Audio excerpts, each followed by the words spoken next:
Mm. Mm. Mais Dieu est en train de balayer. Quittez l'islam africain. Quittez l'islam. Quittez l'islam. Ne vous servissez pas aux Chinois. Nous avons besoin d'eux. Nous pouvons collaborer avec eux, mais ne nous asservissons pas. Ne vous asservissez pas à Poutine. Poutine, c'est un sataniste, c'est un démon, c'est un sanguinaire. Nous ne pouvons pas prendre un sanguinaire et en faire une image de gloire ici en Afrique. Non, non, non. Nous avons besoin de Jésus-Christ, l'homme parfait, qui est venu en chair. Il faut que l'Europe rentre dans la vision où on sait la parole de Dieu dans leurs écoles.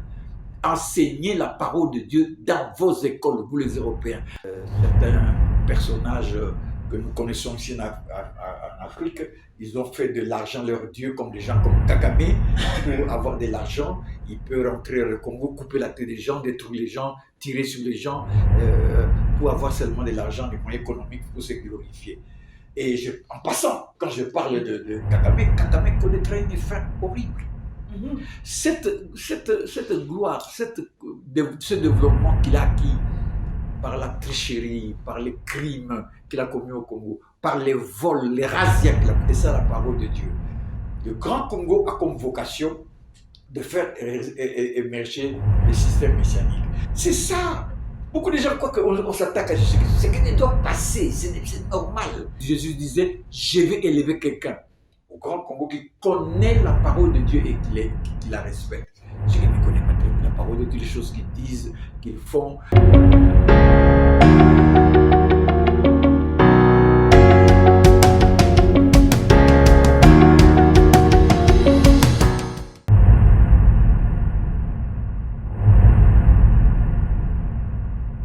De retour sur ce plateau, très chers téléspectateurs, nos très chers fidèles téléspectateurs, nous sommes de cœur au travers de cette émission, La Marche prophétique du Grand Congo, et nous parlons affaire actualité de cette guerre qui s'interpose entre les Hamas et l'État d'Israël.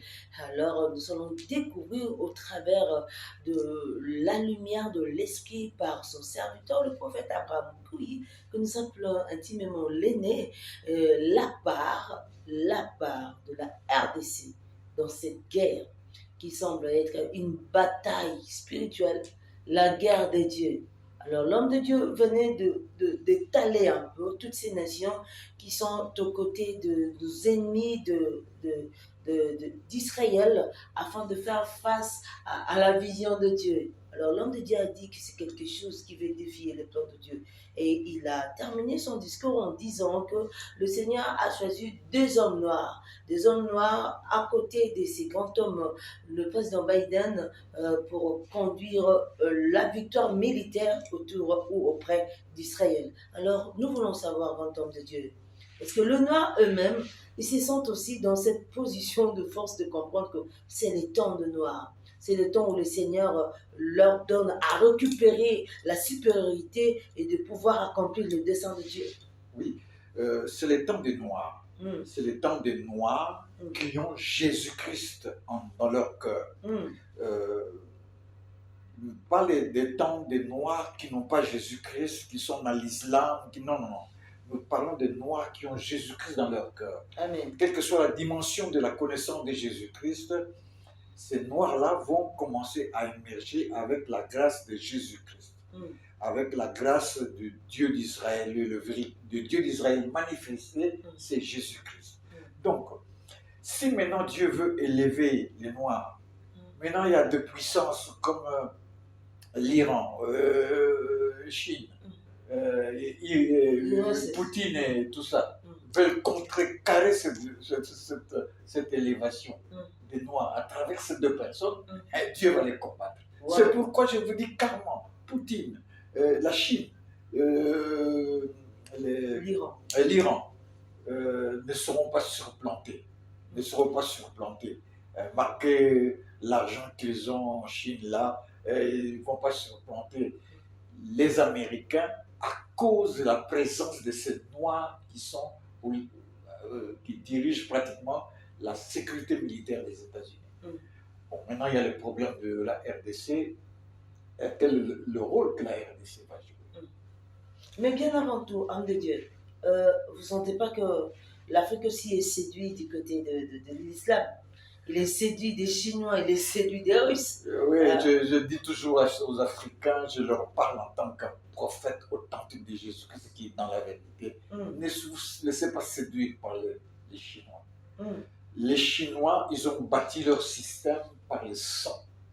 La Chine a tué énormément de gens pour réglementer sa société. Énormément. Je pourrais dire même que la Chine a été bâtie sur des crimes contre l'humanité.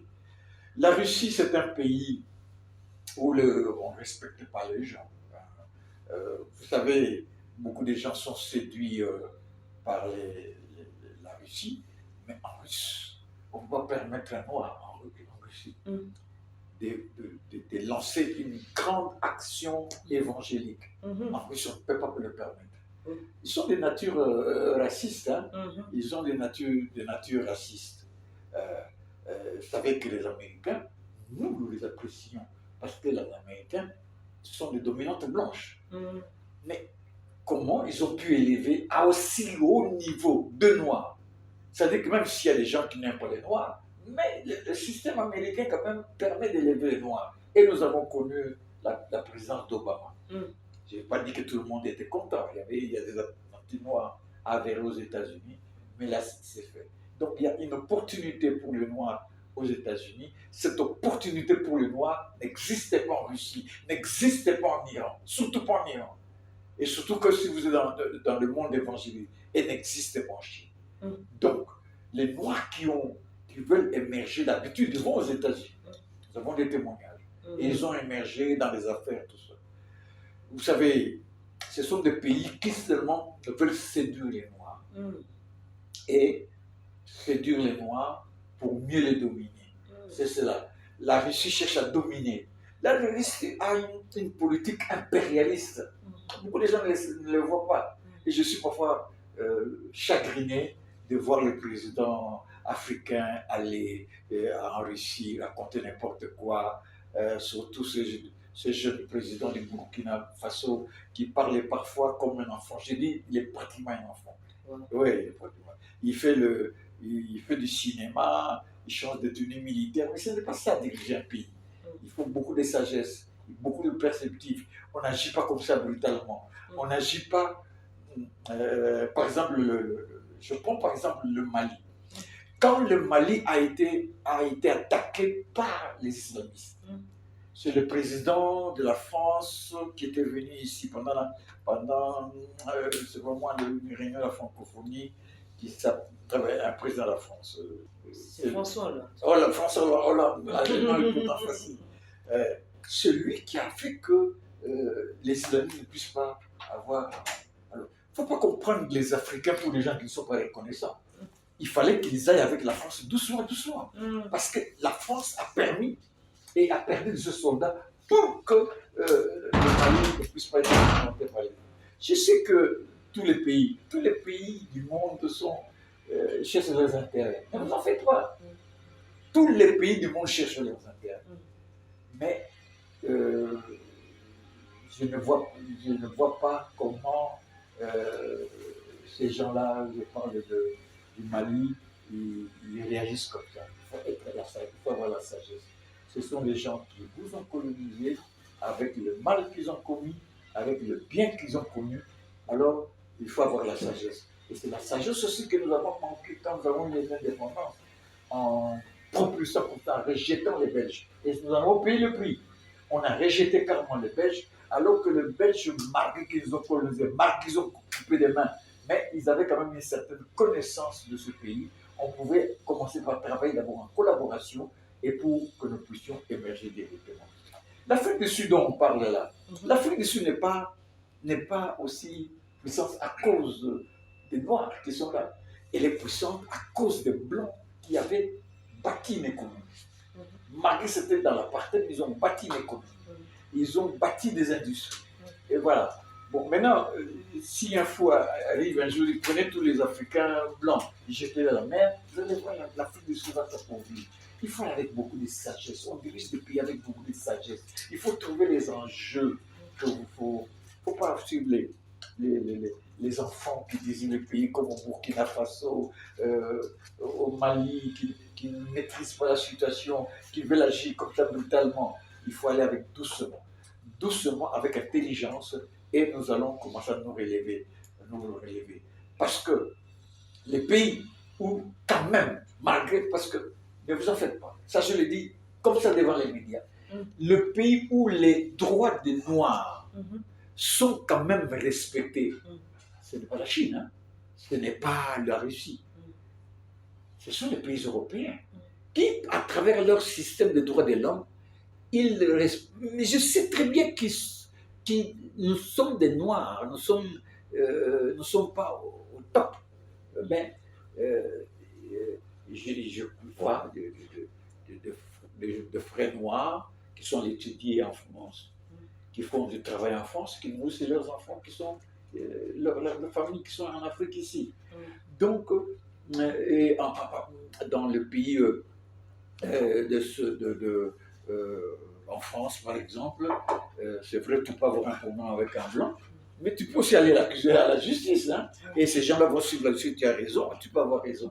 Vous croyez que vous voulez le faire en Iran? En Iran? Tu croyez que ils peuvent l'accepter en Russie? En Chine?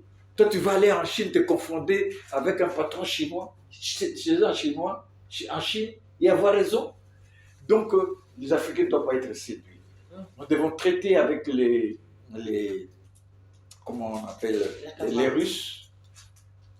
Nous pouvons traiter avec les Russes, c'est vrai, parce que nous avons besoin quand même de certaines choses de la Russie. Nous pouvons traiter avec les Chinois, c'est une bonne chose, traiter avec les Chinois, parce qu'ils peuvent construire tout le monde des ponts, tout ça, ils se sont quand même évolués. Traiter avec l'Iran avec beaucoup de sagesse d'abord, hein. L'Iran c'est un pays autre, hein. Non, nous pouvons traiter avec ces gens-là, mais tout en faisant de sorte que nous puissions être dans une certaine dimension où nous pouvons, nous, Africains, avoir la possibilité de glorifier le Seigneur Jésus-Christ. Parce que la parole de Dieu est claire, mon soeur. Le salut vient des Juifs. Le salut vient des Juifs. Malgré qu'ils ont abandonné Jésus, mais le salut que nous glorifions, que nous chantons, vient des Juifs. Le salut ne vient pas de l'Iran. Le salut ne vient pas de la Russie. Le salut spirituel vient des Juifs. Et de plus en plus que vous connaissez ce livre des Juifs que nous appelons Bible, la Torah. Dans la Torah, même il y a certaines choses qui sont dites là que les Juifs eux-mêmes ne comprenaient pas. Il y a des grands secrets merveilleux dans le livre de l'Ancienne Alliance. Et nous, par la révélation, nous commençons à saisir ce qui est dans ce livre et nous en profitons pour en avoir. Alors, si vous dites que maintenant, enlevez-nous Israël, mais c'est quelle reconnaissance nous avons? Parce que la grâce, la puissance par laquelle moi je parle maintenant, c'est la puissance de celui qui était Yahweh Elohim révélé, qui s'appelle Jésus-Christ. C'est cette puissance-là qui nous donne la possibilité de parler. Cette puissance qui a fait que les miracles qui se font en Israël, qui se sont faits en Israël, continuent à se faire à part Jésus-Christ en ce lieu. Et nous ne pouvons pas rejeter les Juifs comme ça, commencer à les banaliser, commencer à les insulter. Non, non, non. Nous prions pour que les Juifs un jour rentrent dans la félicité de Jésus-Christ de Nazareth, connaissent Jésus-Christ de Nazareth, parce qu'ils vont encore découvrir des grandes choses. Mais je vous dis que quand les Juifs vont connaître réellement Jésus-Christ, les choses seront merveilleuses. Le monde va bouger, il y a des merveilles qui vont se faire. Ça, c'est très intéressant. Que Dieu se loue. Alors, grand homme de Dieu, j'aimerais que nous puissions comprendre, parce qu'en parlant de tout ce que vous avez énuméré, nous comprenons que c'est une bataille spirituelle. Nous comprenons que c'est lié à un leadership spirituel maintenant. On veut faire face au Dieu. Le Dieu se défend. Si Israël a un Dieu qui se défend, si l'Iran a un Dieu par son islam qui se défend, et pourquoi seulement porter le choix de cette haine contre Israël? Mais moi je dis ceci à l'Iran, mes frères iraniens, arabes, vous n'avez pas le vrai Dieu.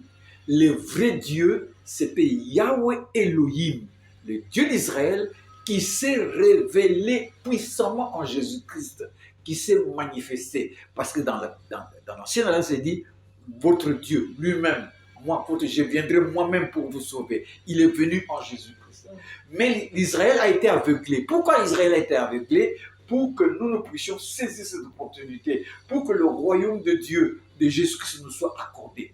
Et nous, les Congolais, nous disons, nous sommes le royaume de Dieu de Jésus-Christ. Nous saisissons le Dieu d'Abraham. Nous saisissons le Dieu d'Isaac. Nous saisissons le Dieu de Jacob. Parce que ce Dieu-là est manifesté pleinement en Jésus-Christ. Et nous allons démontrer que ce Dieu-là est réel, que Jésus-Christ est lui qui est réellement, qui est le Dieu révélé au milieu de nous. Parce qu'il a dit, la Bible dit très bien, Dieu parmi nous, on l'appelait Emmanuel. C'était écrit, Emmanuel, Dieu au milieu de nous. Dieu au milieu de nous, c'est Jésus-Christ. Le salut vient d'Israël. Vous les Iraniens, vous les je ne sais pas qui, vous n'enlèverez pas cette vérité. Le salut vient des Juifs. Et je donne un petit conseil aux gens de Hamas. Wow. Quand vous avez commencé votre histoire là d'attaquer Israël parce que vous êtes bloqué dans votre terre, c'est votre propre faute. Parce que vous ne voulez pas lire la Bible. Lisez un peu le Coran, lisez la Bible. La Bible dit ceci, c'est dans le calme et la tranquillité que sera votre salut. Montrez au monde que vous êtes des gens tranquilles. Montrez au monde que vous êtes des gens calmes. Enlevez votre brutalité. Les gens vont voir les bonnes œuvres en vous et beaucoup de gens vont vous défendre dans la vérité.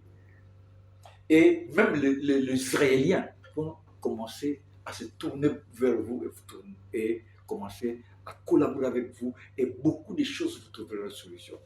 Mais avec les tueries, avec les histoires qu'on voit en Europe, quelqu'un qui se balade parce qu'il est islamite, il va poignarder un Français là-bas. Mais c'est quoi ça? Mais moi je dis ceci à mes frères arabes qui sont en Europe. Écoutez, si vous n'aimez pas les Européens, rentrez chez vous. Ils ont leur culture, ils ont leurs failles, ils ont leurs défauts. Si vous ne les aimez pas, si vous n'aimez pas leur civilisation, rentrez chez vous. Moi, je suis un chrétien. Il y a des choses que je reproche beaucoup aux Européens.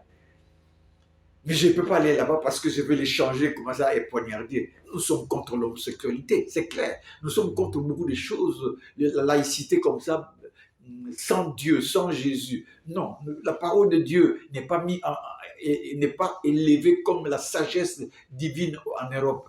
Non, ça nous ne voulons pas. Nous voulons que la parole de Dieu soit élevée. Mais nous n'allons pas là-bas pour poignarder les gens.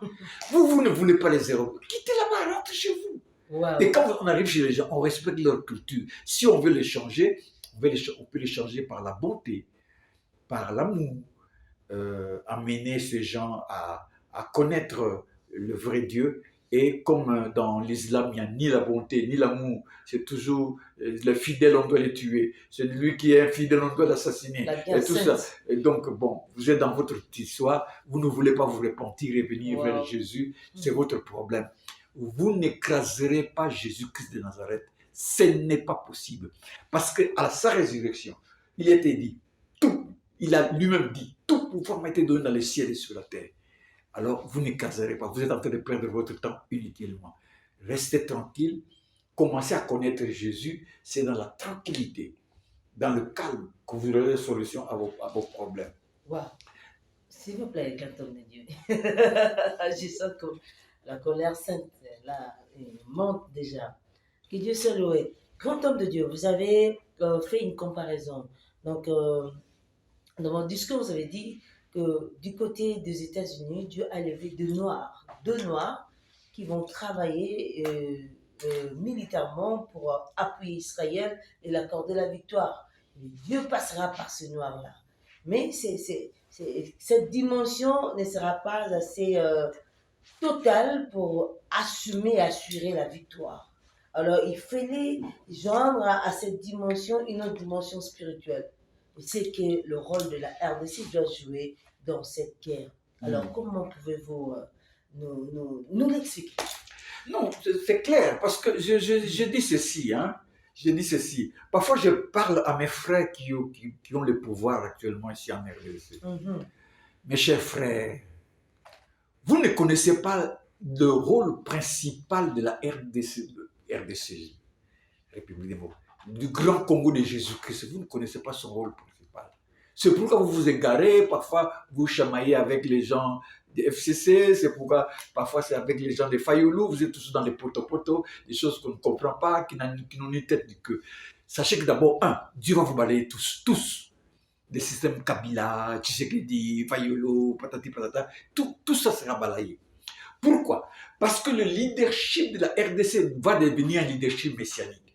Pourquoi? Pour amener à Israël la force spirituelle qu'il a perdue. Ah bon? Oui. Écoutez, voilà ce que dit la Bible. Israël, c'est l'héritage de Dieu. La Syrie, c'est-à-dire les pays européens, c'est l'œuvre de ses mains. Et l'Égypte, c'est son peuple. L'Égypte, c'est le peuple noir.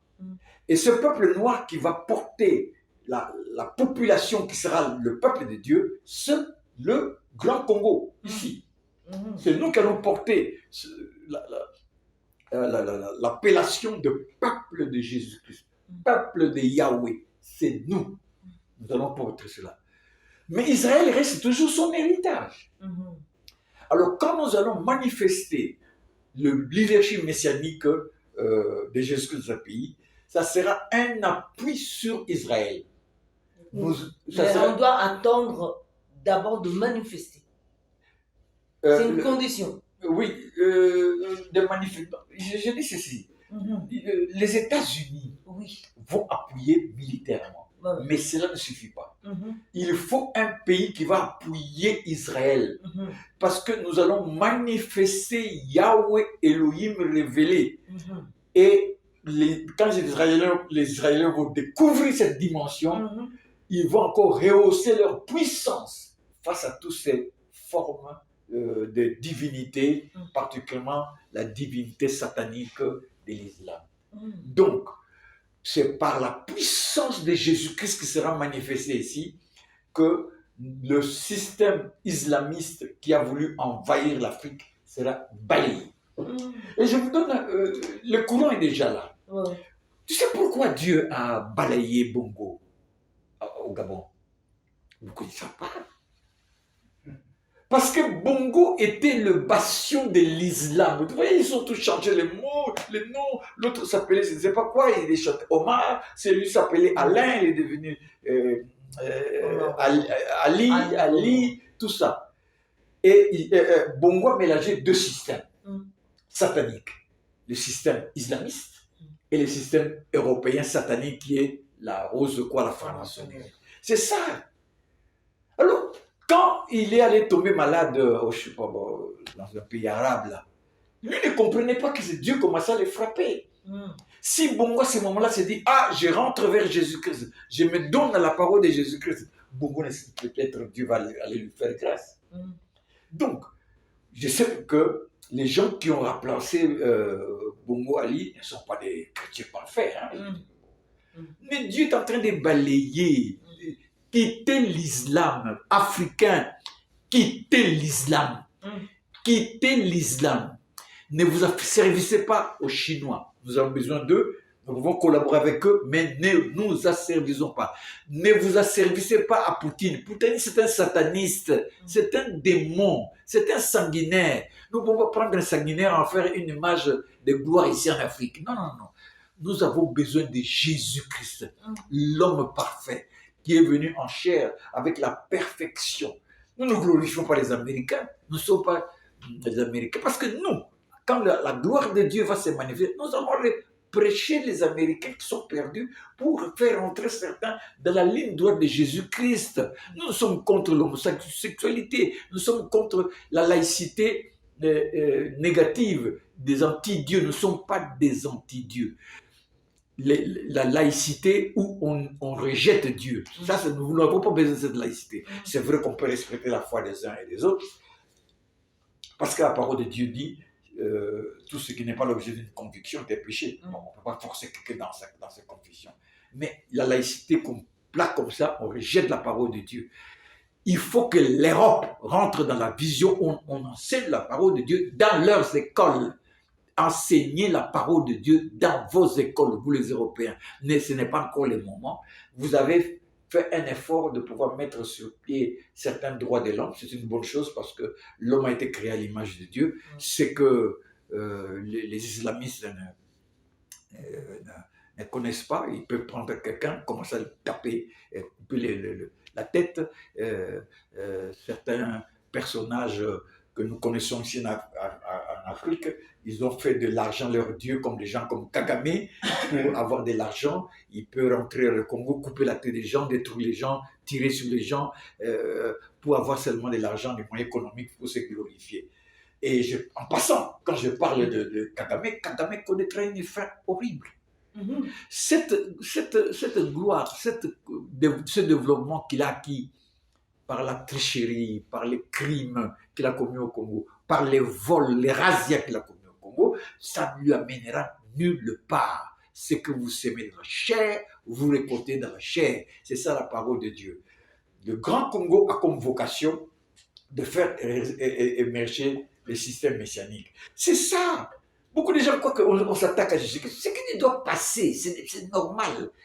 Parce que la parole de Dieu avait dit, la révélation avait dit, Jésus disait, je vais élever quelqu'un au Grand Congo qui connaît la parole de Dieu et qui la respecte. Ceux qui ne connaissent pas très bien la parole de Dieu, les choses qu'ils disent, qu'ils font, ces attitudes, c'est un christianisme biaisé, d'apparence, tout ça qui n'a rien à voir avec le vrai christianisme de Jésus-Christ.